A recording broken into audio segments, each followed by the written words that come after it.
Hello everyone, SoberOni of G&A Reviews here with a bit of a different video today. Since we're in between major events in Fate Grand Order NA, I thought it'd be the perfect time to shake things up and do a bit of a more speculative video today. Now, it's no secret that Fate Grand Order is one of the most successful gacha games in the world. And with the story seemingly coming to a close relatively soon in JP, I think it's highly likely that we'll see an FGO2 or some type of successor in the near future. So whether that take the form of a brand new game or just a new story within FGO, these are my top 5 choices for gameplay improvements that I would love to see in the sequel. And hey, if they can implement these changes in the current build of FGO, then all the better. Coming in at number 5, we have Combo Noble Phantasms. Now this one is a bit more for flavor and fun than it is for any major gameplay changes, but in my opinion, flavor is a big part of the game. And this is a concept that has been around for a very long time. Most notably, it was used in Battle Moon Wars, which was an old fan-made tactical RPG that used Nasuverse characters in it. And there's just something super intriguing about seeing two of your favorite servants or characters come together to unleash a devastating attack.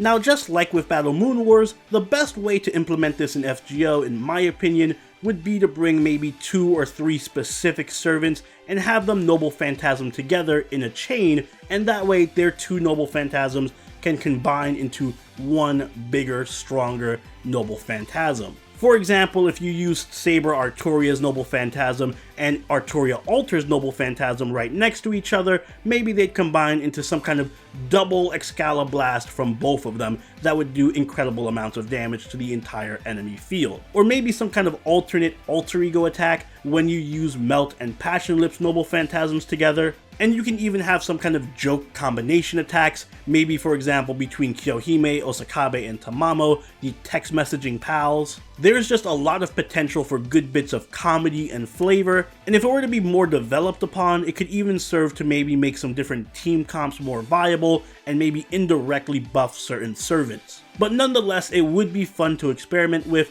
and it would shake up the meta if done correctly. And coming in at number 4 may be something a bit controversial, but I really wish that they would expand upon the collaboration events. Now, that's not to say that I don't like the collab events in FGO, in fact I'm a fan of many of them, and even despite being initially skeptical, I'm very much enjoying the Requiem collab in FGO JP right now. But it is to say that there is a limit to the amount of Type Moon properties that you can collab with. You can only collaborate with yourself for so long, and a lot of the best Fate properties like Fate CCC and Fate Zero already have collab events. As of right now, the only highly anticipated collab events left would be Fate Strange Fake, Fate Prototype, and that one series that shall not be named. And yes, while there are a lot of Type Moon properties, I just feel like going outside of the franchise can also be very beneficial and help to shake things up a bit.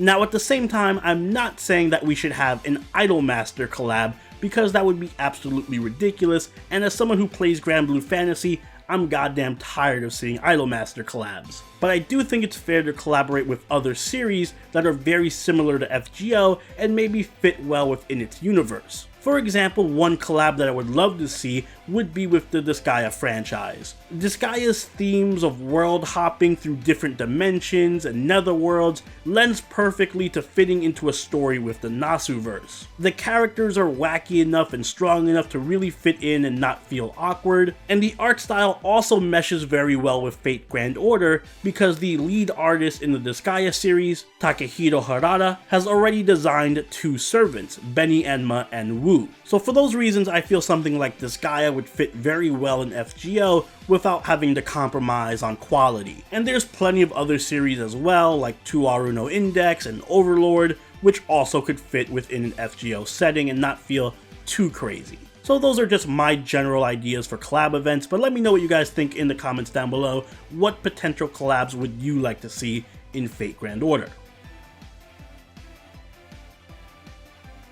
And coming in at number 3 is more depth to the bond system. Now every once in a while I'm streaming, someone will usually ask me why my servant bond levels are so low, or why I'm using a servant who's already bond 10 to farm instead of using another servant. And the answer to that is because the bond system in FGO is really not very rewarding. There isn't much incentive to get a servant to bond 10. Getting your bond up with servants doesn't give you anything outside of some extra apples, a few extra quartz, and some voice lines. And of course, the bond craft essence. However, that bond craft essence is useless 9 out of 10 of the times.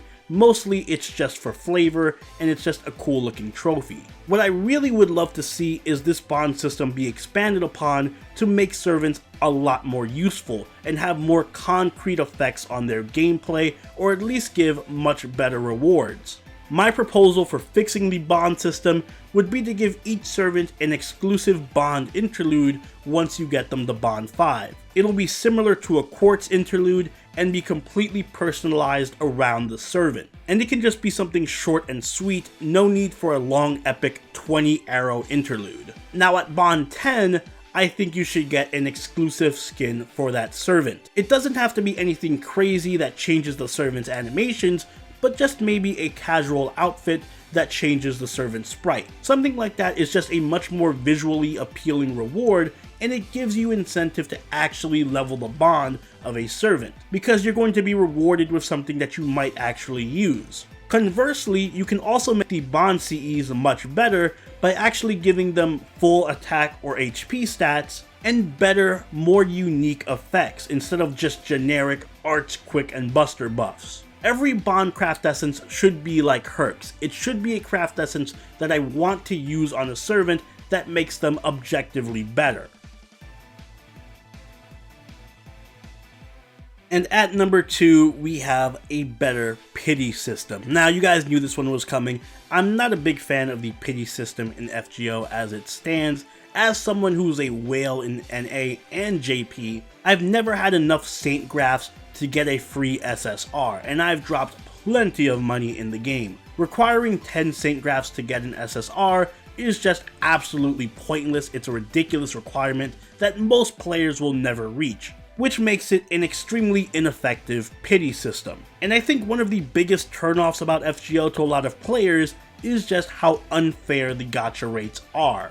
So having a good pity system in place would go a long way towards making the game more appealing to a wider audience. So my best proposal on how to fix this problem is actually by addressing another problem I have with this game, in that the grails are very limited. I really think that this is a problem you can solve by killing 2 birds with 1 stone by allowing players to trade in 1 grail for 1 blank Saint Graph. As it currently stands, grails are very limited in their usability. All they really do is just add some stats to certain servants, and at the end of the day, while that's good, it's not very fun or lore accurate. The grails are supposed to be wishing devices that can fulfill any desire. Back in ye olden days, when I used to play Dragon Ball Z Budokai and Tenkaichi, one of the best parts of that game was going around collecting all the Dragon Balls, summoning Shenron, and then being able to choose what I want to wish for. You could wish for a lot of money, you could wish for new moves, and you can even wish for new characters.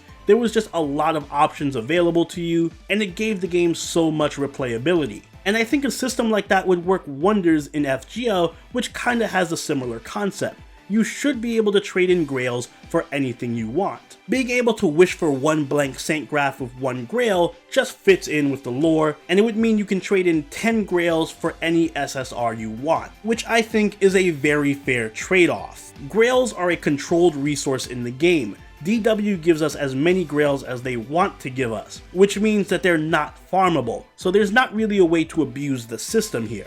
It's also great for newer players because it'll give them incentive to actually get through the story so that they can collect the grails and trade those in for any servant that they want. Plus, it gives players incentive to log in and actually do the events. I think all around this is just a great choice for updating the pity system in the game and making it fit better within FGO's lore. And while we're on the topic, I also think you should be able to trade in grails for QP or ascension materials, because it would just make them a lot more versatile and useful. Imagine how much easier things would be if you could trade in 1 grail for 100 million QP, or maybe 25 of some gold ascension material. I think it would just serve to make the game much easier, and it would make everyone's playing experience much more unique.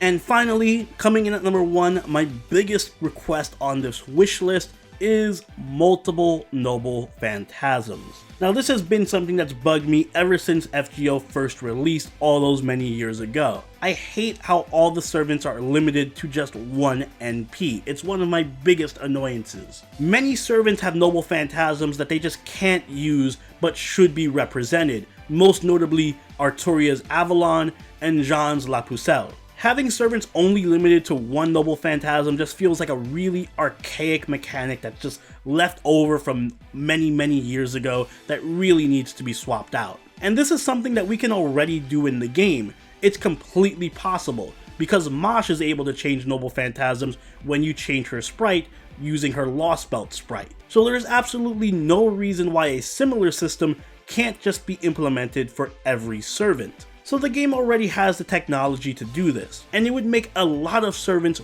way more useful and versatile. It would be a gigantic way of buffing a lot of servants and making playstyles more unique. Imagine a Saber who could use Avalon to be much more defensive and stally, or a version of Jeanne d'Arc who could use her noble phantasm to blow up the entire enemy field for farming, like a 5-star version of Arash, or maybe a nursery rhyme who can summon a berserker class Jabberwock for dealing with boss enemies. It would just add so much variety to a plethora of servants. And as I mentioned, it could act as a way of buffing servants who have been severely power crept, like Raiko, so that they can work in a new niche instead of just being an inferior Arjuna altar. And it could work to buff servants who are too underpowered currently and would basically need a whole rework, like Demon Lord Nobu and Hector. And that's my wish list of gameplay updates that I would love to see if we ever get an FGO 2. Who knows, maybe in a year or two we can look back on this video and see how much of these gameplay changes are actually implemented. And if you know anyone who works at the Lightworks, please send them this video. And also let me know what you guys think in the comments down below. What are your ideas for gameplay changes that you'd like to see in the future of FGO? If you enjoyed this video and you want to see more videos like this, then make sure you hit that like button and subscribe. If you haven't already, do follow us over on Twitter and join the party over on our Twitch and Discord, all linked in the description down below. And until next time, this is Soberoni signing out. Later.